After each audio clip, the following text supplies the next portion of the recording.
Boaters, this is Pauly. And always by my side, we got Mr. Captain Buzz. Good evening, Captain Buzz here. How's it going? Buzzy, how you doing? I mean, tell me, how you doing? Well, I'm doing good because we've had a hell of a menu the last couple of weeks. We had the pot pies, Okay.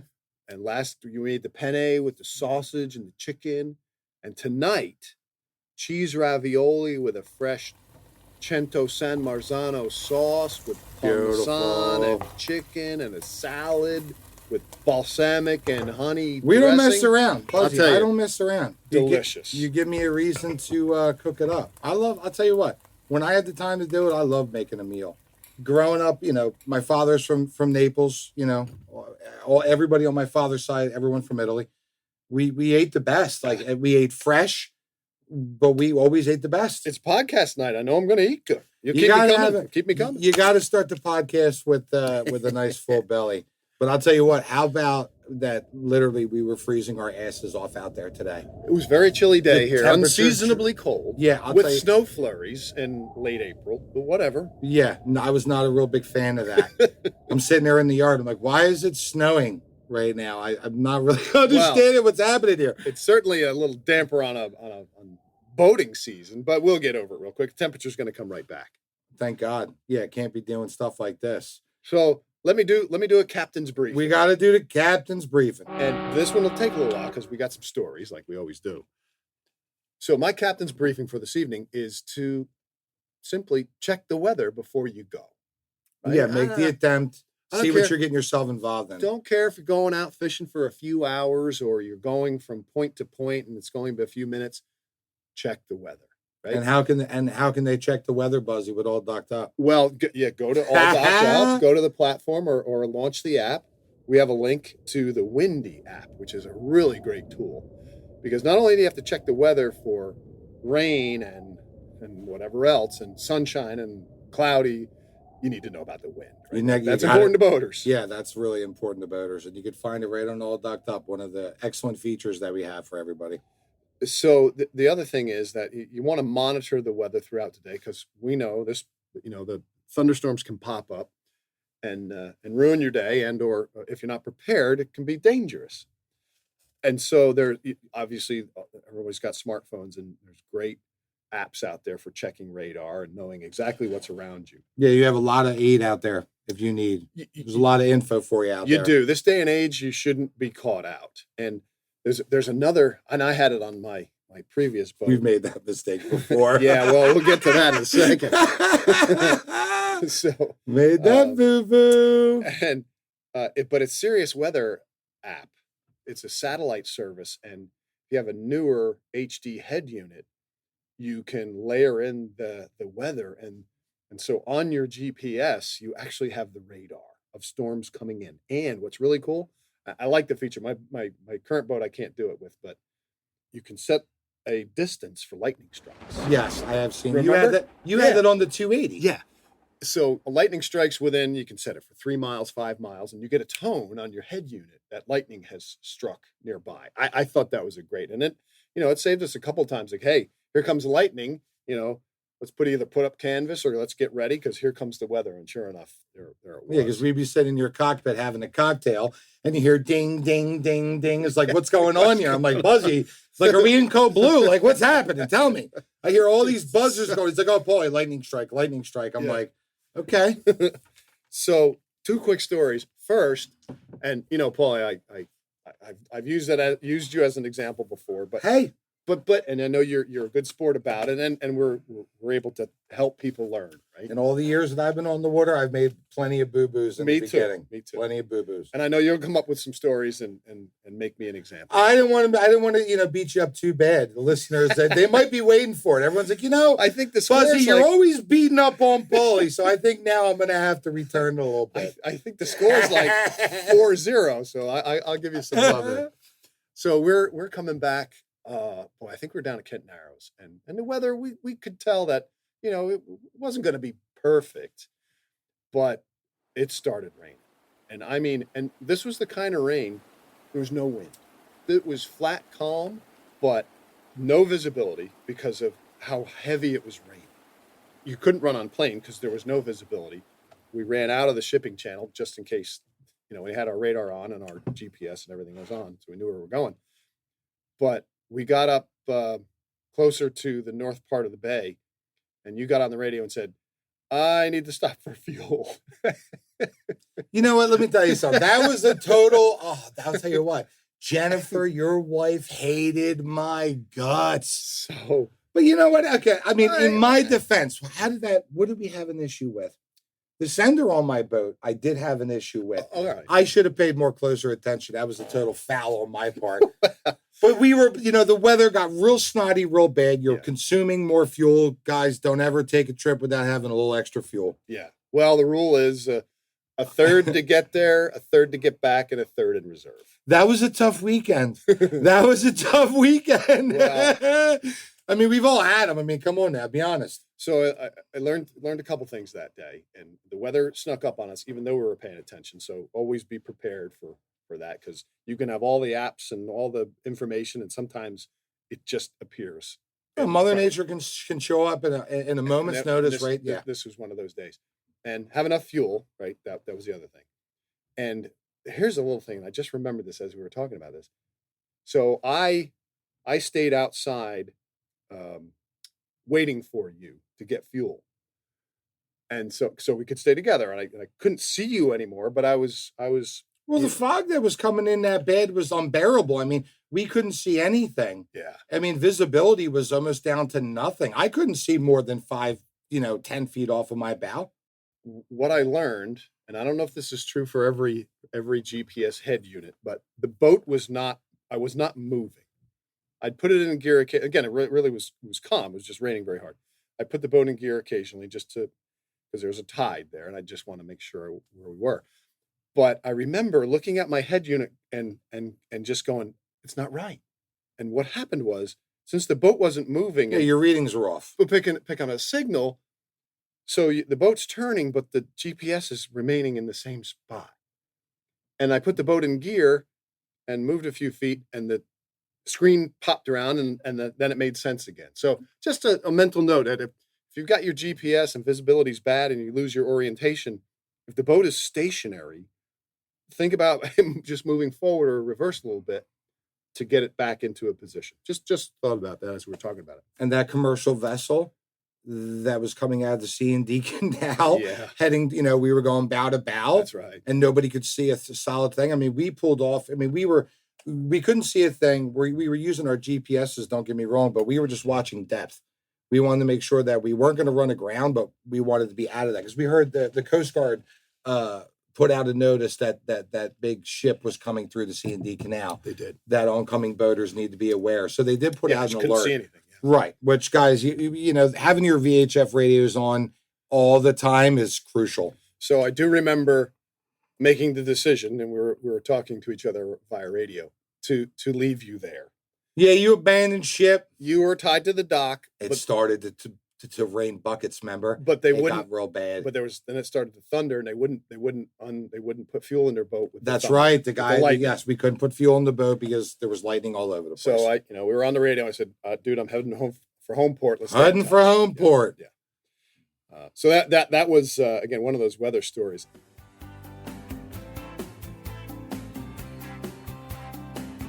The other one I have is and again, it just popped up, and it was one of those really, when you're looking at a radar and you see that really bright red. It was a small, relatively speaking, cell that came through. We were in the Chesapeake City basin. Okay. And so I was maybe 200 yards away from my slip, going, I'll be tied to the dock before this hits. Well, we didn't make it. And this thing came in, and it was fierce. With some vengeance, huh? And when I say fierce, I'm going to estimate 50 mile an hour winds. And so we aborted tying the boat up because it just spun up so quick. And so I've got pretty strong diesels on my boat and a bow thruster, and I could not, using not joysticks, but using the sticks and trying to turn, I could not turn the boat into the wind. That's how bad it was blowing.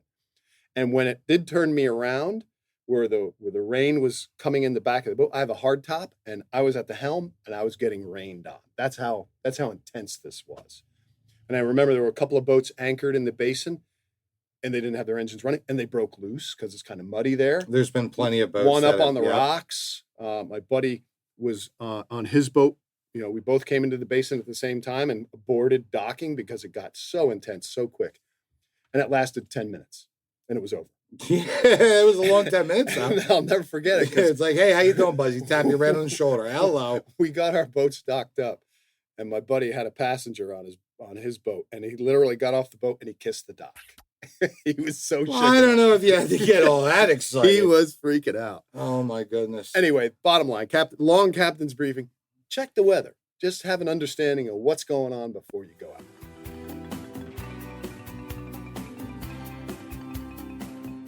Yeah, that was the longest captain's briefing I ever heard in my life. You totally bogarted everything. Well, I'm going to hand it over. What's your detailer's briefing for this evening? Oh, I'll tell you what. I was detailer's briefing of the season.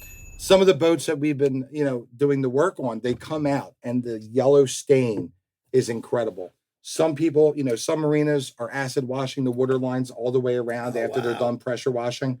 And I was taught that, when I was doing hours at the, for haul out, this is the way that you do it. You're, apply the acid, because that yellow stain all the way around is disgusting. Sure. Looks horrible. You're trying to detail a boat.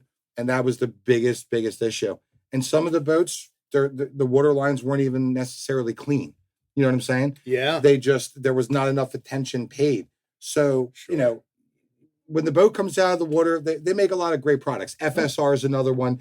That's a gel. On off is some nasty stuff. Okay. Need a respirator for that? I'll tell you what, you definitely should have. Sure. Follow the directions right on the bottle. Having that stuff is very strong. The FSR, the gel is a lot easier to work with. It's not as fumey to your face. Boat Magic's another one that I've used many times. I've heard of that. Okay. Boat Magic is strong. It's not as harsh. It doesn't hit you as bad. Is that like a roll off? It's acid. I mean, it's an acid base. It's strong. Okay. You're getting that yellow scum line off the bottom. I mean, it's tough. It soaks into the fiberglass deep. So, but you were also working on a painted drive too, on an outboard too, that had yellow stain. Well, the customer had asked me, he had twin 300 horsepower Evinrudes on the back, and just below the cavitation plate, to the bottom of the lower unit, it was yellow, and the motors are white. You know what I mean? It was horrible. It looked horrible. So, I mean, it was a lot of work. Sanded it down, acid washed it down. But you had to take I had a little brush because, I mean, he's a fanatic and he really wanted it to be nice. And I'm like, all right, no problem. You got to do what you got to do. Well, what did he tell you when he asked you if you could get it white again? If I can get it white again, I can get anything white. I will tell you what. In all the years, didn't it depend on how deep his pockets were? Didn't say something like that? I'll tell you what. Sometimes the most simplest job, even like blasting off the bottom. Sure. I've seen guys, the boats that never really left the slip, and when those boats come out to get blasted, it's a task. It's a job. Yeah. I mean, you at the end of the day, you come home smelling to high heavens. It's unbearable. And a clean marina captures that, don't they? Clean marinas in the state of Maryland have a water filtration. Capture the runoff. Catches the runoff. It goes through the filtration. Goes through all the filters. Absolutely. That's awesome. No, we got to listen, everybody's got to do their part to help keep the bay and local waterways clean. Roger that. We enjoy it. We got to do it.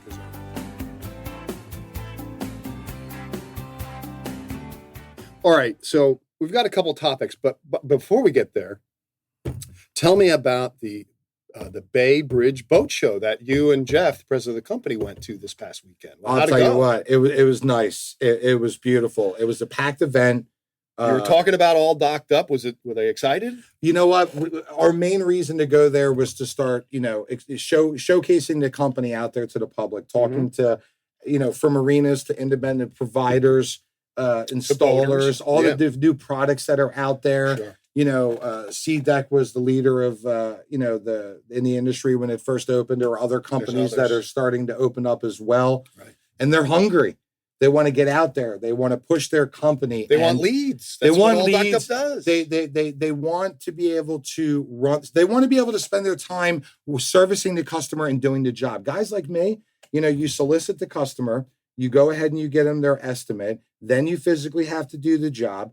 Then you're doing your invoicing. When you're a one-man show and you're an independent detailer, you're huffing and puffing to satisfy. I want to spend the time cleaning and focusing on the job and doing a good detailed job. All the administrative side of the business, that's what they were so excited about. And all Docked Up can help those kind of folks with that. Absolutely. Those operations. You're an awesome provider. You want to grow. Let us work with you together. Let's build a team. Let's build that relationship. I like it. Tell us what we can do to expand your company and make them, because the marinas at the end of the day, we're going to help all our boaters. We're loving our boaters, but we got to work on both ends. The marinas, the suppliers, anybody that we can help in the industry make their lives better, we're good to go. Yeah, that's a great point, Paulie, because we're not only making the life of the boater easier to keep their boat safe and clean and maintained, but the service provider as well, to get leads and to manage some of their business for them. We got to help both sides. But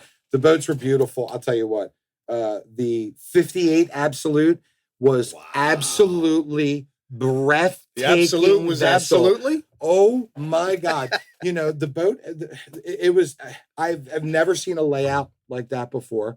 Okay. It was incredible. I was in awe and we spoke about it the whole way home. Wow. The layout, one floor, all the way from bow to stern, the attention to detail, the layout was so workable. You could live on it without breaking a sweat. So I did a YouTube of it because you were so excited. I came back and I checked it out. And the forward stateroom was what was unique to me, because majority of forward staterooms, the headboard of the bed is up against the bow, right? Mm-hmm. This had turn that 180 and the foot of the bed is at the bow, which gives you that, it's a full beam. So you got all that walk around. I thought it was brilliant. The layout's beautiful. The boat is gorgeous. Anybody who has the pleasure of owning one of them, because that is a treat. Awesome. It's just a beautiful boat. But what was so cool is the show was very vibrant. Good. People everywhere. Everyone was wearing their mask. I got to say they were really good on the masks. Good. Busy. They worked hard.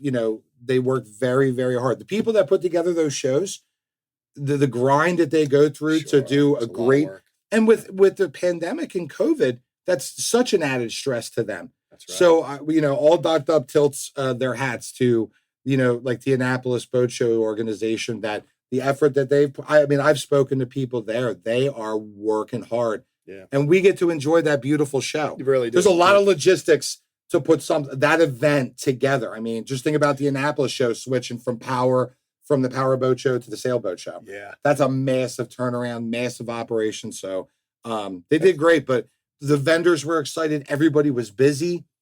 The manufacturers, we saw some beauties. I mean, Hinckley was there. Absolute Riviera, Belize. We saw so many. We saw so many beautiful. Cool. Oh, I'll tell you what, it was torture all day long. It was torture all day long. I can't wait to get to the point where I have the pleasure of owning a vessel like that. Oh, Roger that. Beautiful. Well, good. There's a lot of hype out there for all Docked Up. So we'll continue to. The market continue to give everyone updates on. Yeah, the market's hot. It's incredible. Yeah, it is. It's very exciting time in the boating industry right now. All right, so we spent a lot of time on the captain's brief and the detailer's briefing, and we're flowing tonight. Well, on the boat show, yeah. So I've got a topic I want to talk about: proper dockside electrical connections. And I know you've got a couple of stories, because it's really, I've got some horror really, stories. really important that, and my boat has twin 30 amp cords. Okay. And last year, I have the Marine Co cords and the black ring. I've got them on both ends, right? One for the tower and so one it secures. It makes a solid connection from the plug on the boat to the actual end of the cord. That's right. And the black rings had a crack in them, and so you go to tighten it and you get so far and it just clicks over and feels like it's stripped. Right. So you can't have a tight, snug, watertight fit. Yeah. And I okay. I admit I got lazy and I finally ordered a set. of these rings, and I installed them on the cords, and I couldn't believe the difference. Absolutely. Had They serve such- a very good purpose. Well, and they do, because Until I was being cheap, right, and lazy, but the difference it made, and the reason that we're talking about this, and I know you've got some stories, because if your electrical connection isn't good at the boat or the tower, what does it do? It arcs. it starts to arc. It starts to creates create a lot heat, of heat, and it starts to arc, and that's where that's when you're in trouble. That's when you're in if trouble. it's not attended to quickly. And I think you have a story, because and you said it best, that you don't want to rely on the fact that you think the tower breaker is going to trip if you have an issue on your boat. Now, Yeah. it's supposed to, but sometimes it doesn't. And didn't you have a story about when you were on the Delaware when that happened? I will tell you what, that was horrific. That was horrific. I got a phone call on the Delaware River, private yacht club in Essington, and that was horrible. Phone call from the owner's daughter, 2+ o'clock in the morning, that there was a fire at the marina. Oh no. Okay, and the only 3 boats left in the water and one was mine. Oh, no. So I'm under the assumption that the boat's sitting on the bottom. Like right when I saw her call at that late at night, Sure. it's either somebody passed away or there's a fire. Because that was horrible. So there was a 44-foot ocean sports fisherman's yacht that was in the water, and there was a fire with his block heaters on his diesels. Wow. And there was a short. There was some type of issue, and the breakers on the dock didn't pop. And I'll tell you what, that 44-foot ocean burnt right down to the water line and took a lot of dockage with it. It was scorched the boat next to it too, right? When you pulled up to the marina, I would say 3 to 4 blocks before you could smell. Wow. Because after a fire at the marina, the stench of the glass is and the plastic between it's unbearable. Wow. Okay, it was in the air. It was horrible. Pull up, and I'm like, oh wow, my boat scathed. Who reported the fire? Well, that's one of the greatest parts about it. An American Airlines pilot that was coming in on approach. Now, mind you, if you go on the Delaware River, Boeing's right here. Yeah, okay. The river's edge, there was a marina nightclub, that was right next door to it. And then you had like Riverside Yacht Club, Pennsylvania Yacht Club, Harbor Light Yacht Club. All right. Okay, so the planes are flying overboard. Like we used to have conversations at the marina where you would talk, you would stop, break for 10 seconds, let the airplane land, and then resume your conversation. It happened all the time. I swear, I that place damaged my brain. But short out in the boat in any circumstance, on any boat, I don't care what it is, there's a problem on board and those breakers don't kick. The bottom line is make sure your systems on board are tight. Everything's in working order. So wait, now you said the plane is flying over, but because you know what? I'm backtracking here. The flames. So Jimmy probably had to have held 800 gallons of fuel, and he was filled. Wow. So the flames got to be so big that an American Airlines pilot called it in on approach. And because he's flying right over top. I mean, you're crossing 4 or 5 different marinas right there. You know what I mean? At one shot. And wow. I couldn't believe that when they told me that. That is wild. Yeah. So and realistically speaking too, I mean, I see it all the time. I've had a cord burn on one of my plugs. Yeah. You know what I mean? I burn them up. I think we've all had that problem where you didn't have that solid tight connection. And here's a trick that I learned. I obtained one of those infrared temperature checks, a little thermometer. Sure. And it really works because you just shoot that at the connection where the cord comes into the boat or on the tower. And if something isn't right in the connection, you'll register quite a bit of heat.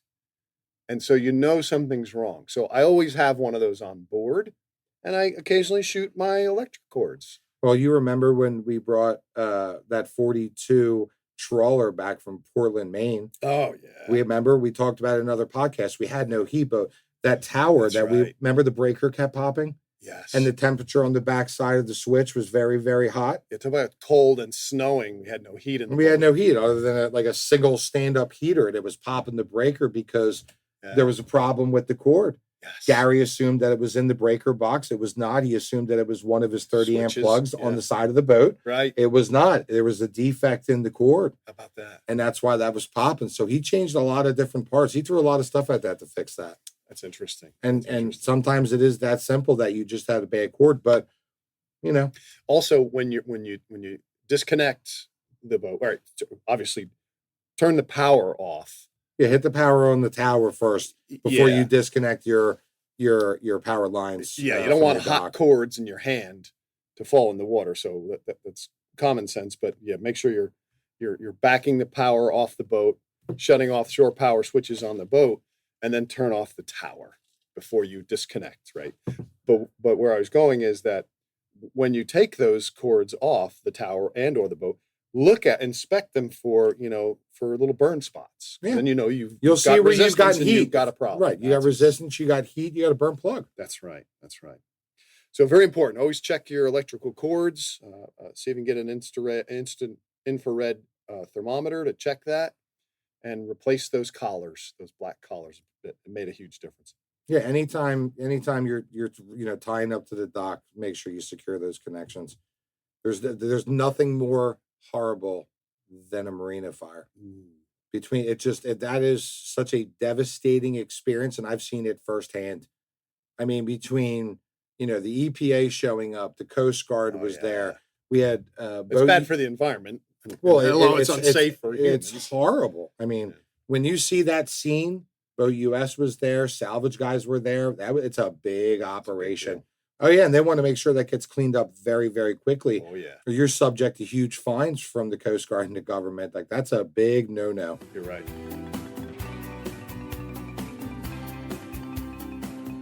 All right, we've got one more small topic to talk about before we end tonight, and that's the lines. And so, in particular, for the early part of the season, when you tie your boat up for the first time. So I think you've heard Pauly talk about how I put my boat away, and I'm pretty detailed about it. Yeah, he put it in a different way. But. Yeah, AB Bob over here. So I take all my lines home, stretch them out in the basement, and let them dry out for a week or two. Dude. Right? I want them to last. And then I tie them up and I put them in a box and I take them out for the season begins. So I launched the boat this past weekend, tied the boat up, and but then we had just a little bit of rain and high winds yesterday. So I said, you know what? I'm going to go down and check the boat. Yeah, you knew that those lines. And sure enough, you knew that they did. The moisture, they were dry, right? The lines were dry, but the rain and the additional pull from the wind, they're getting their first stretch of the season. Really stretched them out. Yeah, I mean, I couldn't believe how. I said, "Wow, it looks like I did a really bad job tying up the boat, even with tying up the cleats correctly." Because I'm crazy about that too. I'll tell you what: when you first put your boat in for the season, okay, whatever you set your lines at, if you have bad weather, windy weather, regardless, they're going to stretch. Gotta check them. Go down in a couple of days and check your lines because especially with the wind we had, they got to get their good stretch in for the beginning. And reposition the moisture, your lines. Moisture gets relaxes everything. the fibers in the lines, and so it's something you got to check. So just be careful. And in particular, if you've got a boat, on doesn't have a floating dock, and you've got pylons, you don't want to be banging up against them. So yeah, it's definitely a good idea to check them after they get. Or I just thought of this. If you're not going to be around, maybe you wet them and then tie them up, because at least you know that you've gotten that portion of it out of there, right? You can get them wet with a hose rather than the chance of it raining and then having them stretch. Just a thought.